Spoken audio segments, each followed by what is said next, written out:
Ustadz Yahya Walloni bukanlah seorang biasa. Ia adalah mantan ketua Sekolah Tinggi Teologi Calvinis di Papua. Seorang pendeta yang telah mengabdi selama bertahun-tahun, mengajar, membimbing, bahkan melahirkan banyak calon pendeta di wilayah timur Indonesia.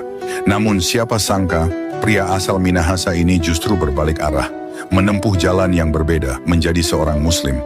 Pencarian kebenaran bermula saat ia mendalami ilmu perbandingan agama. Sebagai seorang teolog, Yahya tak puas hanya memahami agama Kristen. Ia mempelajari Yudaisme, kemudian berlanjut ke Islam. Ia membaca Al-Quran untuk mencari celah dan kelemahan dengan niat awal membantah kebenarannya. Tapi justru sebaliknya, ia menemukan hal yang membuat hatinya terusik. Ia melihat benang merah yang sangat jelas. Kisah Nabi Ibrahim, Nabi Isa atau Yesus, dan Nabi Muhammad SAW memiliki kesinambungan yang sempurna dalam Al-Quran. Ia merasa ajaran Islam menyempurnakan nubuat para nabi sebelumnya. Ia mulai mempertanyakan kenapa Isa dipandang sebagai Tuhan dalam ajaran lamanya, padahal dalam Islam, Isa adalah nabi yang agung, bukan Tuhan. Puncak kegelisahannya hadir dalam bentuk pengalaman spiritual tak biasa. Di sebuah sore Ramadan, ia bertemu dengan seorang pria penjual ikan di depan rumahnya. Pria ini berpakaian bersih, bersorban, berjanggut, dan membawa sepeda. Yang mengejutkan, pria ini tak berbau ikan sama sekali. Dialog terjadi secara intens. Penjual ikan itu mengajaknya berdiskusi soal Tuhan, kenabian, dan makna kehidupan.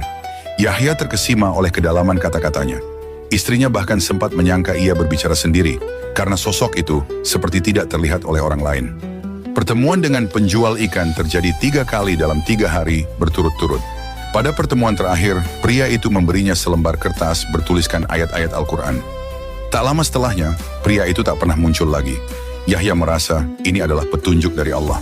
18 Ramadan, ia memutuskan untuk bersyahadat secara sadar dan ikhlas.